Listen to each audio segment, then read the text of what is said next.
So we're into the Renault Clio Cup. Now this is one of the stiffest and most track-focused hot hatches you can buy. So unsurprisingly, when we got it onto the Anglesey circuit, it really came into its own. But as you can see, it's still really wet when we drove the Clio for the video laps. But even with the wet conditions, it turns in very well into these tight corners. And while there is a little bit of understeer on the exit, and you can see as I go through the puddle, just turning on a little bit more lock as we get some understeer and running wide to the curb.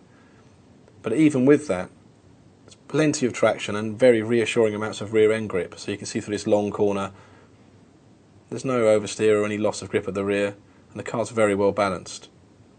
One of the other things that really helps the Clio on the circuit is the seats, which you can see behind me there. They're very supportive and really comfortable, which is what you want when you're driving on a circuit. As we come down to the hairpin, the Clio is very good on the brakes as well, and the gearbox offers a really nice gear change.